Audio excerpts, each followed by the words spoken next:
Sebelum kita mulai, jika Anda suka konten investigasi kasus-kasus hilang misterius, klik subscribe sekarang, karena kasus ini adalah salah satu yang paling mengganggu dalam sejarah pendakian Indonesia. Angin malam menyapu lereng Semeru pada 3 Agustus 2018 ketika 6 pendaki, Ardi, Laksmi, Bayu, Nanda, Rano, dan Dimas, memulai perjalanan yang seharusnya berlangsung 2 hari. Mereka berangkat dari Ranupane dengan rute standar, melapor pada pos, membawa perlengkapan lengkap, dan bahkan radio komunikasi kecil untuk berjaga-jaga jika sinyal hilang. Tidak ada yang aneh saat itu, sampai semuanya berubah. Beberapa jam setelah keberangkatan, seorang pendaki lain yang turun mengaku melihat mereka di daerah Oro-Oro Ombo. Ia mengingat satu detail yang baru dianggap serius setelah tragedi ini terjadi. Keenamnya terlihat serius dan tegang, seolah mereka mendengar sesuatu dari radio genggam. Padahal di area itu, frekuensi biasanya kosong. Pada malam pertama, sekitar pukul 22.47, Basecamp Ranupane menerima transmisi pendek dari radio mereka. Suara perempuan, diduga Laksmi, bernapas cepat sambil berkata, "Kami lihat cahaya, mengikuti, dari bawah, bukan senter pendaki lain." Setelah kalimat itu, suara gemerisik angin dan gesekan kain terdengar, lalu transmisi terputus. Petugas piket mengira itu interferensi cuaca. Tidak ada tindak lanjut. Keesokan paginya, tidak ada laporan apapun. Hingga malam kedua, radio kembali hidup. Kali ini suara laki-laki. Terdengar panik, kemungkinan Rano. "Kalau ada yang dengar, kami tidak di jalur." Kabut muncul tiba-tiba, cahaya itu muncul lagi, bergerak, seperti sambungan terputus. Itu terakhir kalinya ada komunikasi dari keenamnya. 2 hari kemudian, ketika seharusnya mereka sudah turun, tak ada satupun dari mereka kembali. Pihak Basecamp mulai khawatir. Tim SAR dibentuk. Cuaca buruk. Jalur licin. Tetapi pencarian tetap dilakukan. Pada hari ketiga pencarian, di kawasan sekitar Kalimati, sekitar 2 jam dari batas menuju puncak, tim penyelamat menemukan tenda mereka. Terpasang rapi, seolah baru ditinggalkan beberapa menit lalu. Sleeping bag terbuka, peralatan masih tersusun, kompor kecil masih ada bekas panasnya. Tapi keenam pendaki itu hilang tanpa jejak. Di tengah tenda itu, radio genggam mereka masih menyala. Hanya ada satu kalimat yang terekam dalam mode log komunikasi. "Cahaya mengikuti." Tim SAR melanjutkan penyisiran, namun jejak kaki mereka berhenti di sebuah titik di sisi jalur yang jarang dilewati. Seolah mereka menusuk masuk ke hutan, meninggalkan jalur utama tanpa alasan jelas. Anehnya, jejak itu berhenti tiba-tiba, seperti lenyap di udara. Beberapa anggota tim SAR melaporkan hal yang sama saat berada di sekitar lokasi tenda. Ada kilatan cahaya putih yang muncul di kejauhan, lalu menghilang di balik pepohonan. Mereka mencoba mendekat, namun cahaya itu selalu bergerak menjauh, seperti memancing. Selama pencarian berlangsung, warga desa Ranupane mulai membicarakan sebuah legenda lama tentang cahaya penuntun di Semeru. Beberapa menyebutnya sebagai fenomena alam. Namun ada pula yang percaya itu adalah penjaga jalur, cahaya yang jika diikuti akan membawa seseorang ke tempat yang tidak seharusnya. Malam keempat pencarian, 2 anggota tim SAR melaporkan mendengar suara seperti radio dari kejauhan. Mereka mengikuti sumber suara itu dan menemukan, bukan manusia, melainkan radio milik tim itu sendiri, tergeletak di tanah, masih memancarkan suara napas berat dan langkah kaki di dedaunan. Tidak ada suara minta tolong, hanya napas dan langkah yang membuat bulu kuduk berdiri. Baterai radio itu seharusnya sudah habis sejak 2 hari sebelumnya. Malam itu, area sekitar Kalimati terasa lebih sunyi dari biasanya. Angin yang biasanya membawa suara dedaunan justru seperti terhenti setiap kali tim SAR mendekati lokasi tenda. Salah satu anggota, Reza, mengaku merasakan sensasi seperti sedang diperhatikan dari balik pepohonan. Bukan oleh hewan, bukan oleh pendaki, tetapi oleh sesuatu yang lain. Semakin mereka mendekati tenda untuk pemeriksaan lanjutan, udara tiba-tiba menjadi lebih dingin. Napas mereka terlihat jelas meski bukan musim puncak. Saat tenda dibuka kembali untuk pengecekan, seorang anggota menemukan sesuatu yang sebelumnya tidak terlihat. Pada bagian dalam dinding tenda, ada goresan-goresan seperti tulisan. Bukan tulisan rapi, melainkan coretan terburu-buru, dibuat dengan ujung benda tajam, mungkin pisau atau batu. Coretan itu membentuk kalimat pendek dalam bahasa Indonesia yang kacau. Jangan lihat cahayanya langsung. Coretan kedua lebih dalam, seolah dilakukan dalam keadaan panik. Dia dekat. Tim SAR yang membaca tulisan itu saling bertatap. Tidak ada yang ingin membahasnya, tetapi semua merasakan ketegangan yang sama. Keenam pendaki ini bukan sekadar tersesat. Mereka seolah sedang menghindari sesuatu.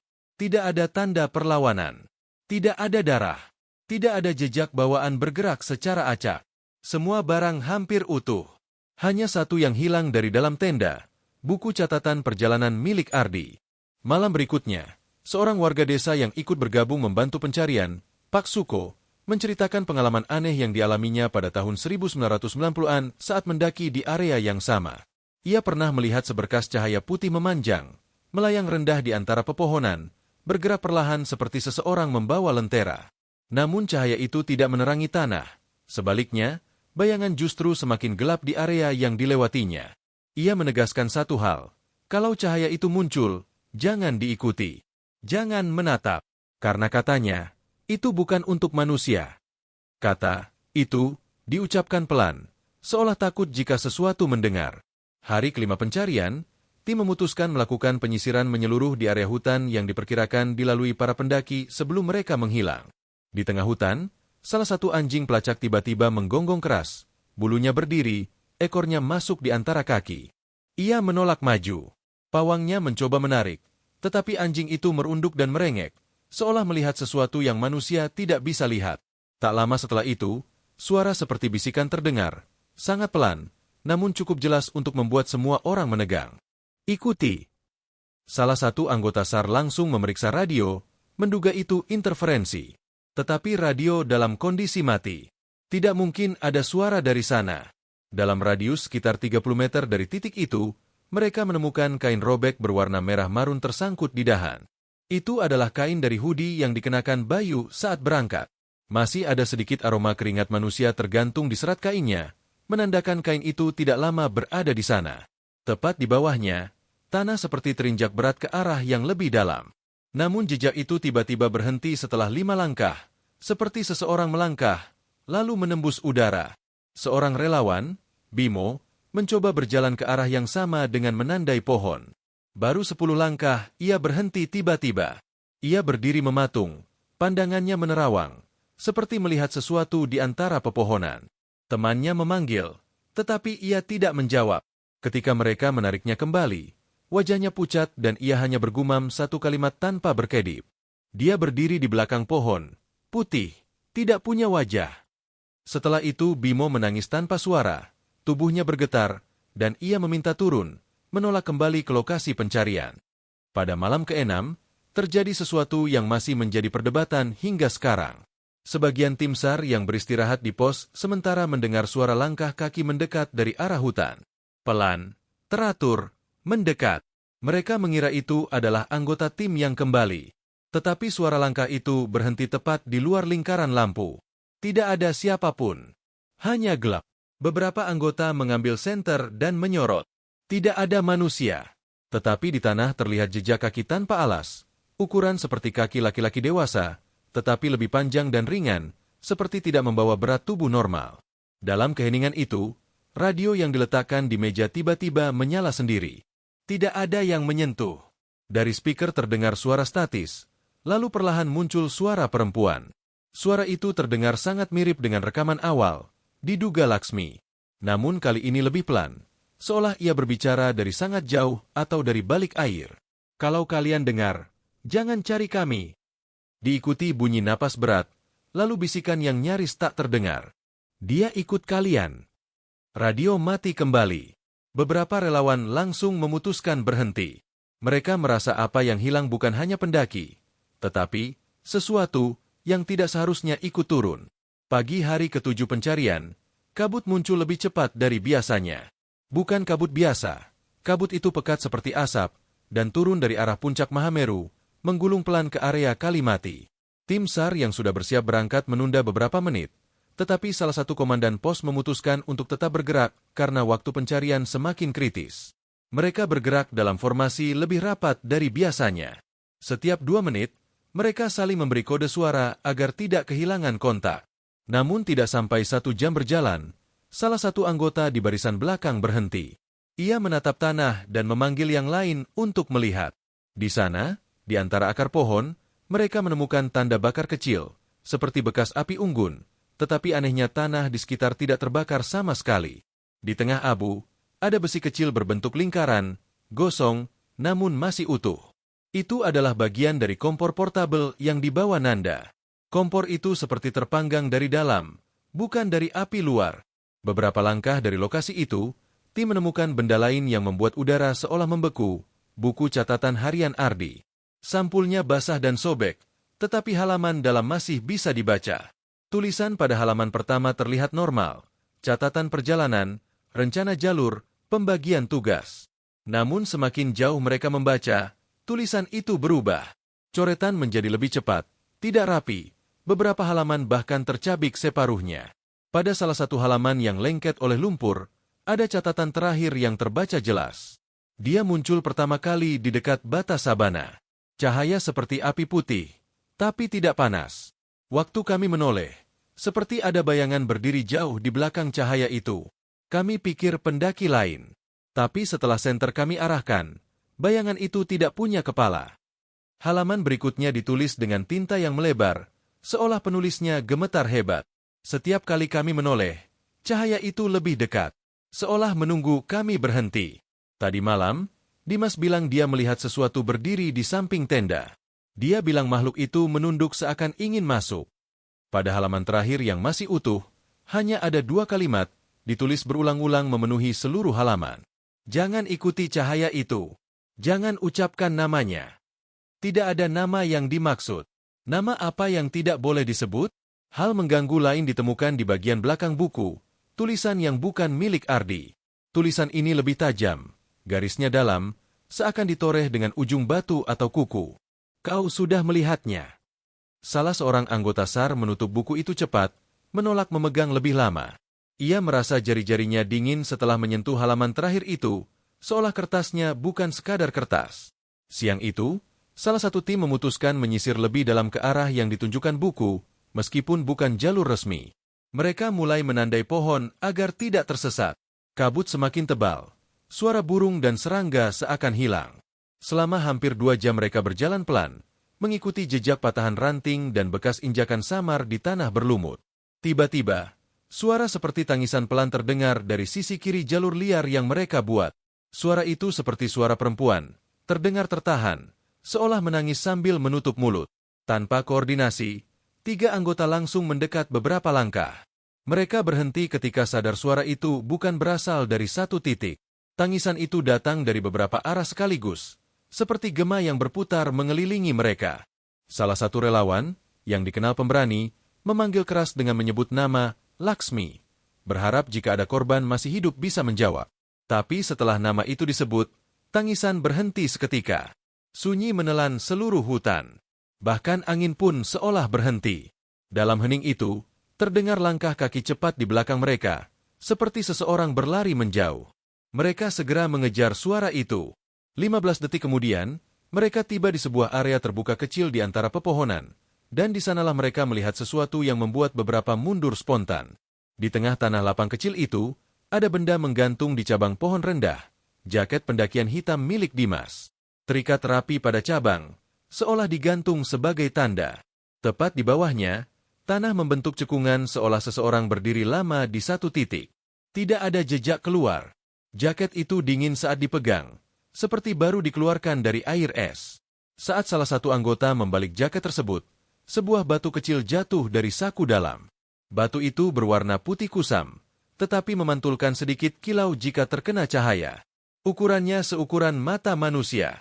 Batu itu terasa hangat dan berdenyut samar di telapak tangan, membuat orang yang memegangnya langsung melempar ketakutan.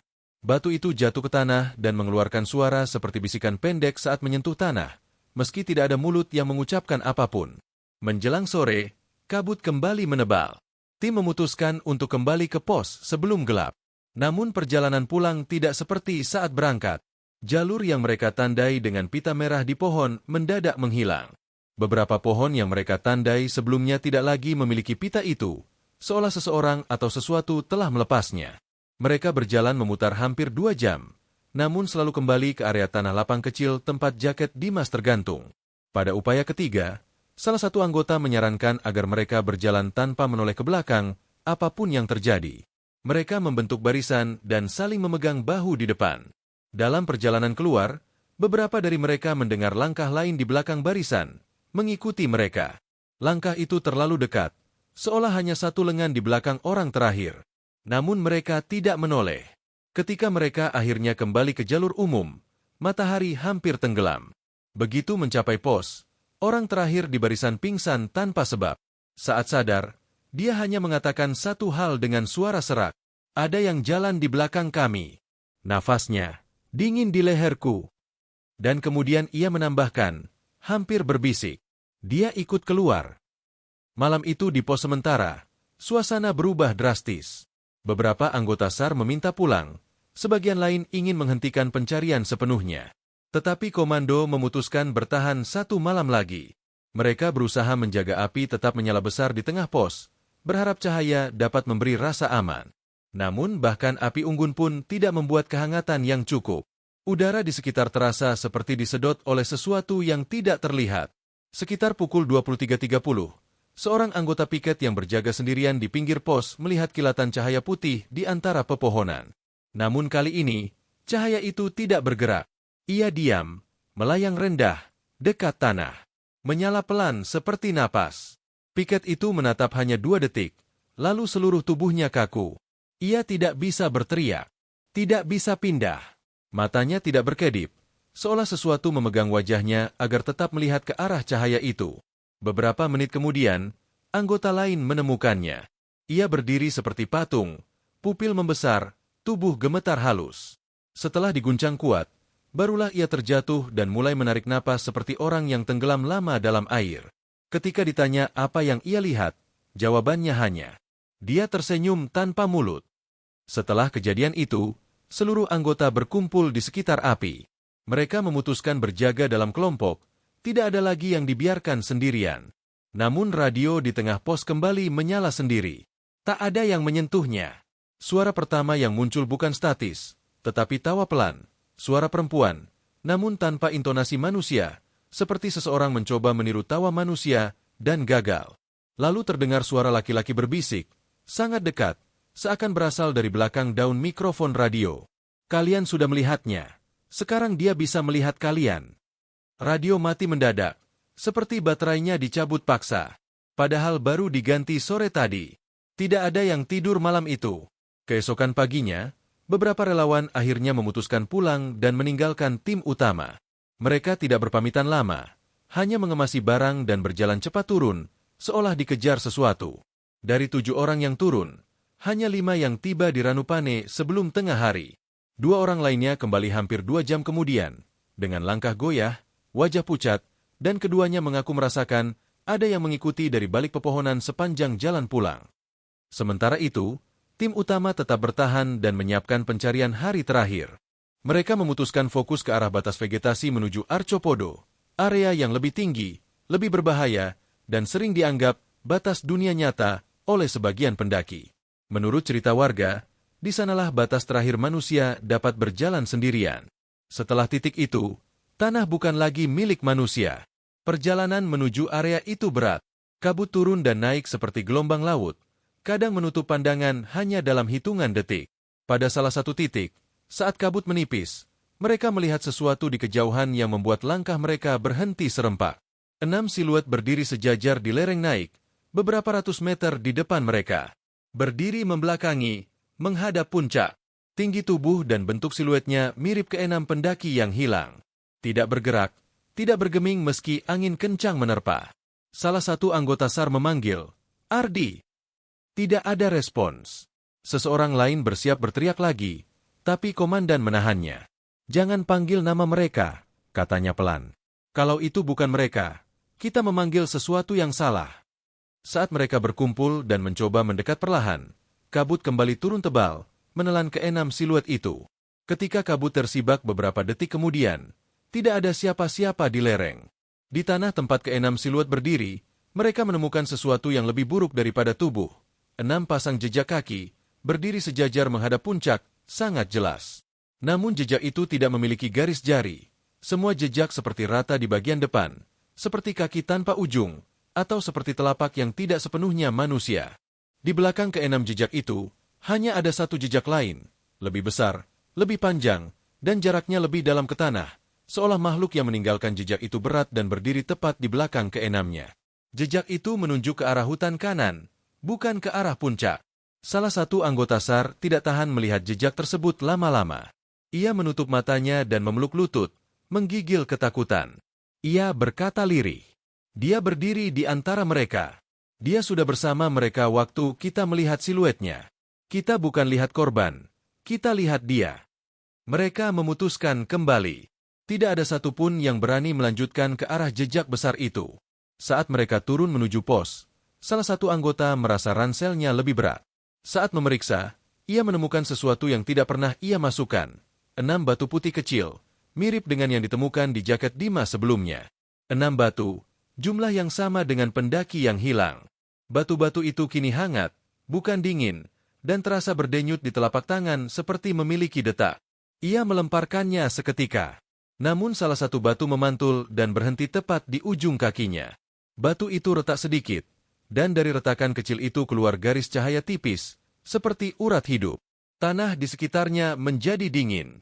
Di pos, setelah berkumpul kembali, komandan membuat keputusan, pencarian dihentikan. Bukan karena menyerah, tetapi karena mereka merasa bila pencarian dilanjutkan, hilangnya orang akan bertambah. Sebelum turun ke basecamp terakhir, komandan memerintahkan satu tindakan aneh namun tegas. Semua anggota yang terlibat pencarian diminta tidak menoleh ke belakang dalam perjalanan turun, tidak peduli apapun yang mereka dengar. Beberapa mendengar suara langkah mengikuti dari belakang, beberapa mendengar bisikan memanggil nama mereka. Bahkan ada yang mendengar suara radio berbunyi padahal semua radio sudah dimatikan dan dikunci di tas. Tetapi mereka tetap menatap ke depan. Tidak menoleh. Saat mencapai Ranupane, satu persatu anggota memeriksa bayangan mereka di tanah. Semua memiliki bayangan utuh, kecuali satu anggota. Bayangannya terlihat sedikit memanjang dan bagian kepalanya tidak memiliki bentuk jelas, seperti menghilang di udara. Ia tidak bicara sepatah kata pun setelah itu. Malamnya, ia pergi dari penginapan tanpa pamit. Barang-barangnya tertinggal. Ia tidak pernah kembali untuk mengambilnya. Beberapa bulan kemudian, warga mengaku melihat seseorang berjalan sendirian di sekitar hutan dekat Ranupane saat senja. Langkahnya pelan, kepalanya menunduk. Saat warga mencoba mendekat dan memanggil, orang itu mengangkat wajahnya pelan. Dan wajah itu tidak punya mata. Setelah keputusan penghentian pencarian diumumkan secara resmi, keluarga para pendaki menolak menerima begitu saja.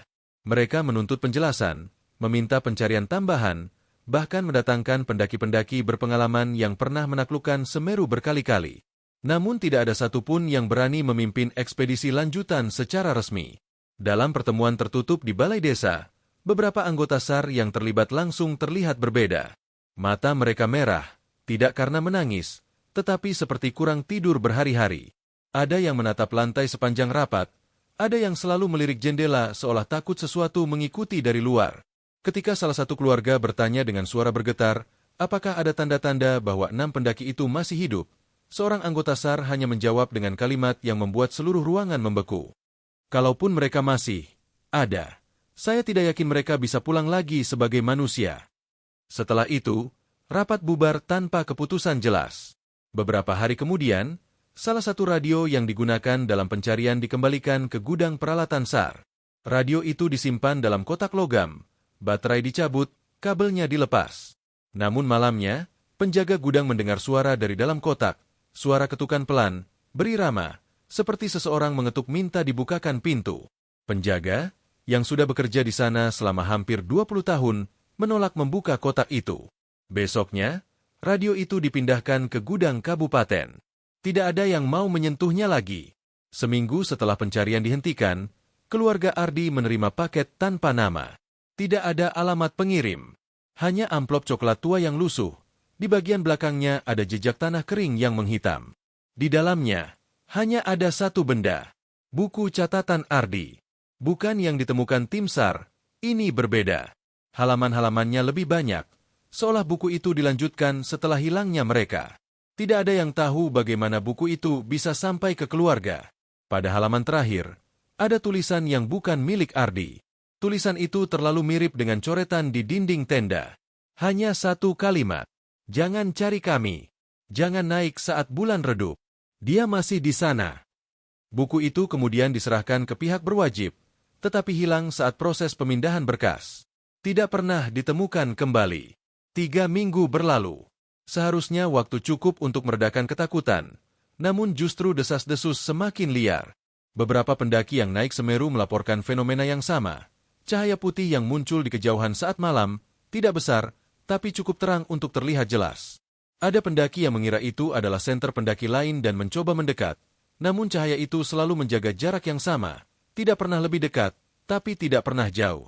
Salah seorang pendaki dari Malang bercerita bahwa ia pernah mendengar suara percakapan lewat radio pendakiannya, meski ia tidak membawa radio.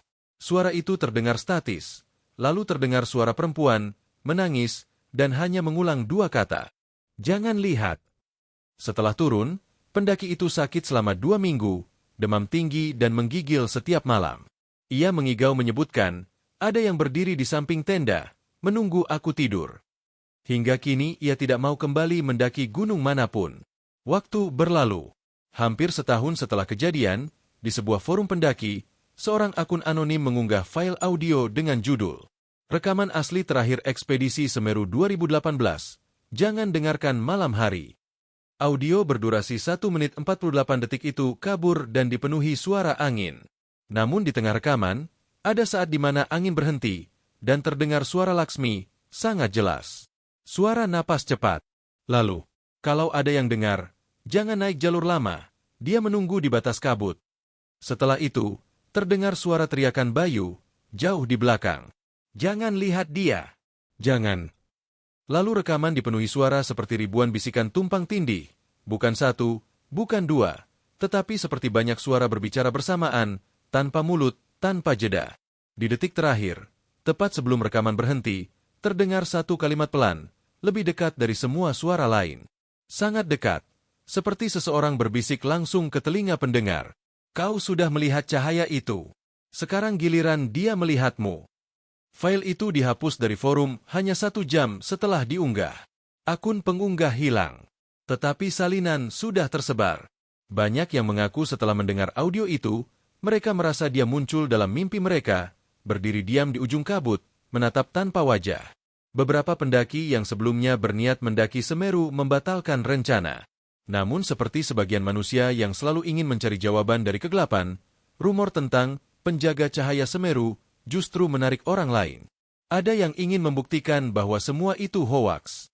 Ada yang ingin mencari keenam pendaki, berharap mereka masih hidup. Ada pula yang ingin melihat cahaya itu dengan mata kepala sendiri. 2 tahun setelah kejadian, sekelompok pendaki nekat mencoba melakukan rekonstruksi jalur hilangnya keenam pendaki 2018. Mereka membawa kamera, GPS, dan drone. Rekaman mereka tidak pernah dirilis ke publik. Namun seorang dari tim dokumentasi yang keluar sebelum tragedi kedua terjadi membocorkan satu informasi. Drone mereka menangkap rekaman 6 sosok berdiri sejajar di area sabana, menghadap puncak, pada posisi yang sama seperti laporan tim SAR dahulu. Saat drone mendekat, kualitas gambar terganggu oleh interferensi. Namun sebelum gambar hilang, salah satu sosok perlahan memutar kepala ke arah drone. Bagian wajahnya kosong. Rekaman berhenti tepat saat cahaya putih muncul di belakang keenam sosok tersebut, bergerak cepat mendekati drone, lalu gambar menjadi gelap total. Tim pencari rekonstruksi itu tidak pernah menyelesaikan ekspedisi. 1 dari mereka hilang, seperti 6 pendaki sebelumnya. Sisanya turun tanpa bicara sepatah kata pun ke publik. Hingga hari ini, para pendaki senior yang benar-benar memahami Semeru sepakat satu hal. Ada aturan tidak tertulis yang tidak boleh dilanggar ketika mendaki gunung ini. Aturan yang tidak ada di papan pos registrasi, tetapi diwariskan dari mulut ke mulut. Jika kau melihat cahaya putih di Semeru, jangan ikut, jangan mendekat, jangan panggil siapapun, dan terutama, jangan menoleh, karena siapapun yang melihat cahaya itu, akan selalu diperhatikan kembali. Dan yang hilang di Semeru, tidak pernah benar-benar pergi. Mereka hanya menunggu giliranmu. Angin di sekitar sabana mulai berubah.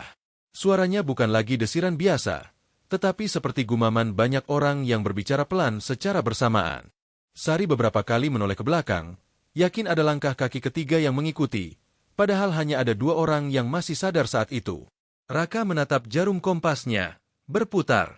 Bukan bergeser, tapi berputar cepat seolah ada medan magnet kuat mengacaukan arah. Kompas gila, ini nggak normal, gumamnya.